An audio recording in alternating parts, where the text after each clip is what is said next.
Desideratum is a Latin word, meaning things that are desired as essential. The human condition of needing storytelling inspired this podcast. Just longing for stories to share and wishing for moments with gifted storytellers. The Desideratum podcast celebrates the art of telling and the journey of listening, with narrator Teresa Bakken and her author, artist, and wordsmith friends. Episode 2, Aperture. I discovered talking with Daniel Wade is like walking on a wandering path.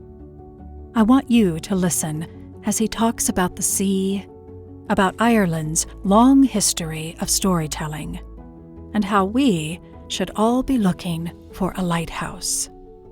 Today's featured story is from Embers and Earth, Daniel's spoken word album. Aperture is an opening where light passes through. Daniel's story, Aperture, is about his grandmother and darkness, and I'm grateful to hear it in his own voice. Daniel is a poet, a playwright, a debut novelist, and, like all of us, he's hard to put in one category. He's something in between. As an Irishman, I have this formidable literary history behind me anyway, that having the sheer sense of the centuries just rolling back behind me. And what I have noticed is that for a long time, there's a view of Ireland as still being very rural, which it is in lots of ways. It is very much rural, even though we've 5 different urban centres. The only real city that people consider we have here is Dublin, even though there's Dublin, Belfast, Galway, Limerick, and Cork. And there's still not a sense of us being a very industrialised or very modern country. And if you look at our tourist promotions, you'll still see these rolling green hills, you know, those lovely blue skies that only come out like maybe for 5 seconds each day. Do you consider yourself a country or a city artist? I'd say mostly my aesthetic is very much urban, but I would have gone down to Wexford an awful lot as a child as well. So I have some experience of what rural life is like too. So I'm kind of somewhere in between. And so you have the country, you have the city, but you are also informed, I think, by the sea.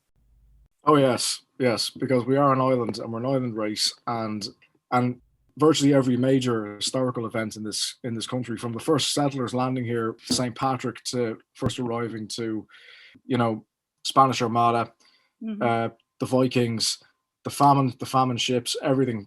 For me, I just grew up with a very acute sense of that's what we are. We're an island people. We live on an island. We're surrounded on all 4 corners by water, and it's very strange. I could not go somewhere.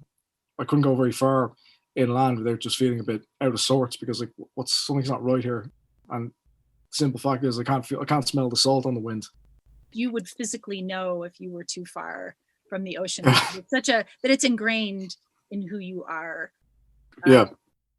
There's something about written word and spoken word that should take you on a journey. And I think that's a gift. Well, it's an interesting thing with I'm somewhere in between with spoken word and written word, because I mean I'm a page poet and always have been, but at the same time I would have cut my teeth certainly in my late teens, early 20s. I would have gone out to various arts nights and poetry nights in Dublin City, which we did pre-COVID. We had a pretty vibrant scene. So it's just very easy to take that stuff for granted, but it was where I honed my whatever performance skills I have. That's where I kind of honed them. You can go to a city and you can throw a stone anywhere you want, and there'll be at least 20 different establishments that'll have like open mic nights, poetry, spoken word evenings, folklore sessions, and that for me was quite normal, that we had all these different ones on any given time of the week. Now with spoken word and the rise that happened over the last, I think, 10, 15 years, we saw something of a resurgence of that, but this time it was now in bars and among ordinary people, as opposed to, you know, someone being paid by the local lord to, you know, extol his virtues. And what that says is, okay, the two are quite different in a lot of ways, and obviously they're 500 years apart. But that being said, I mean, it's still testament to our culture as an oral people. We have a culture of the spoken word. it's wonderful that you have tapped into that. And so the story that we're going to feature today is part of a spoken word album that you produced. And it has great variety in terms of the kind of storytelling, the places and the journey that you take people on. The one that we chose, could you just set up for us what we're going to hear first?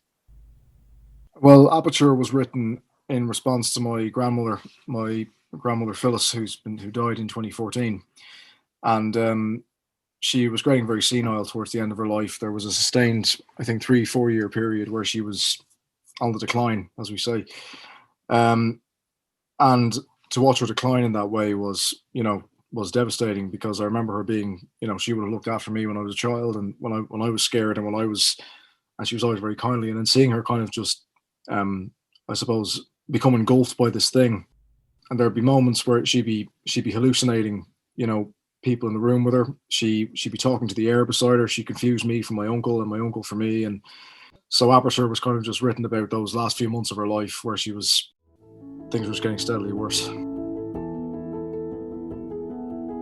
Aperture. My grandmother, hunched back in her chair, babbling obsessively to herself, words cut loose of import, fog-bound by the haze, pervading her senility's labyrinth. Curtain and window sealed off the praying dark. Her memory was now a white ether, into which all names, all faces had sunk. 2 nights a week, I'd head down in the overcast hour and watch over the changes brought on by her brain's swelling aperture, nightmares that hatched hourly for her like coughs. Sky News flickered and flared on the widescreen. It was one of the few things she still enjoyed, being able to read the news ticker flitting by. The fireplace burned lily white, with cohorts of flame. Framed photos of people she barely knew or recognised titivated the mantelpiece. In back, the kettle seethed, belching pilasters of steam. Once or twice, she threatened to call the guards on me if I didn't leave, until she realised it was only me, sitting across from her. Her pills were stockpiled in a china jar, to be taken every hour. Before swallowing and washing them down, she blessed herself, like a woman awaiting trial. And in minutes, all her disquiet withered to the hush of dreams. Her very world had shrunk to this house, to the dusky kitchen and living room, where the fire's shelved heat took hold, the bed she would walk fretfully to, the trees outside, fringed with their morning dose of birdsong. The house grunted with a living cold she was unable to escape.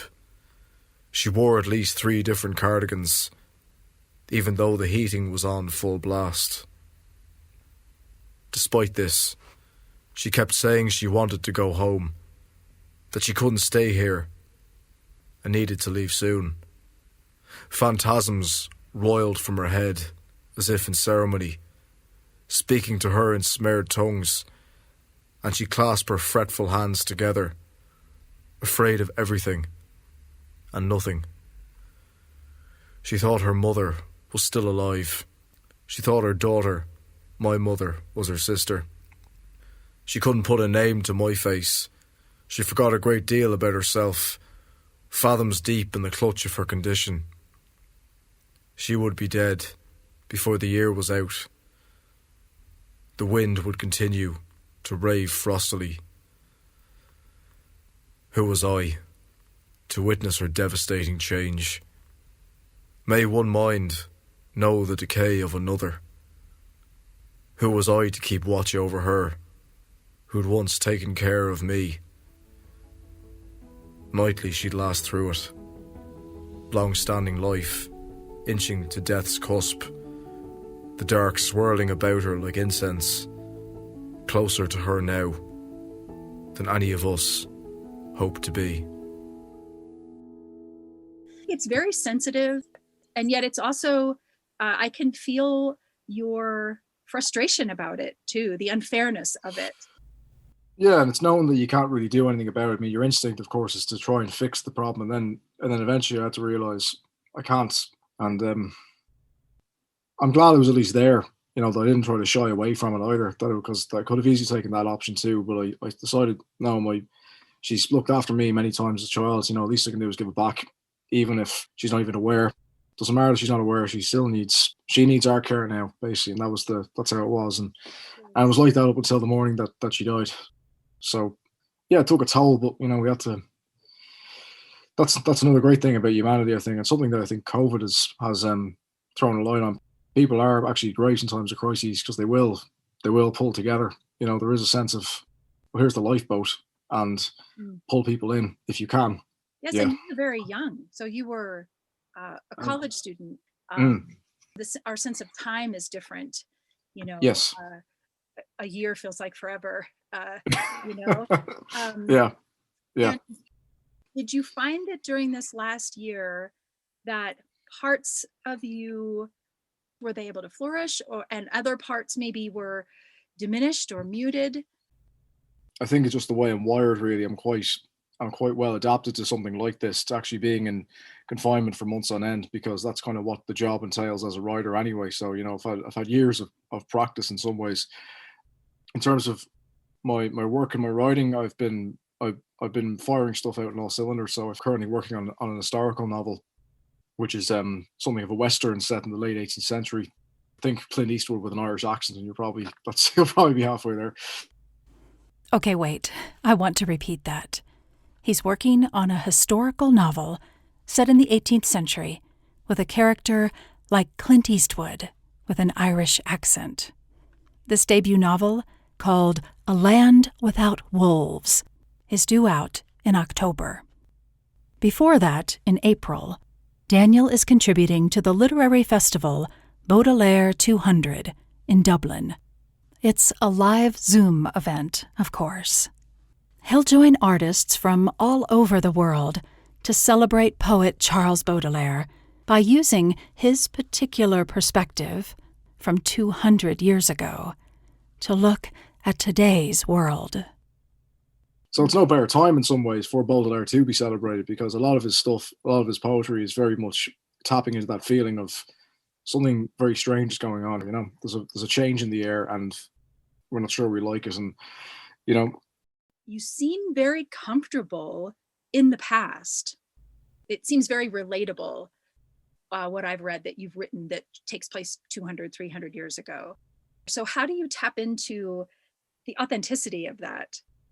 I guess just a lot of research, and also remembering that, well, grief is grief no matter what area you're from. And humanity, I'm sure customs change and understandings change and attitudes change and norms change, but our core humanity doesn't change. We still grieve, we still celebrate, we still suffer, we still we find ways of giving expression to that.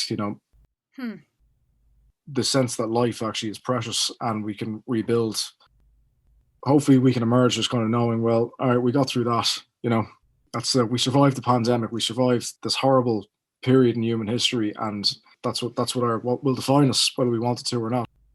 I think anyway. I'm a misguided optimist at the best of times. So I like to think of us as sailors in a way, and it's a stormy night, but there has to be a lighthouse eventually somewhere, and just keep your eyes peeled. Even if the wave keeps crashing over, there's going to be there's a lighthouse somewhere. So that's how I try to see us. We're just looking for the lighthouse. So. I love that. I really appreciate your spoken word. The way that you take people on a journey is really a wonderful thing. Thank you for your time. Have a wonderful rest of your day. It was great to see you. You too. Thanks. Goodbye. Bye-bye. You can hear more and read more of Daniel's storytelling on his website. All his links and a link to the Baudelaire 200 Festival are in the show notes.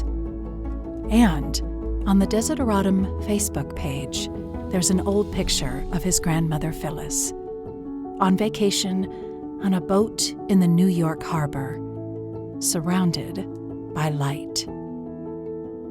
Thanks for listening.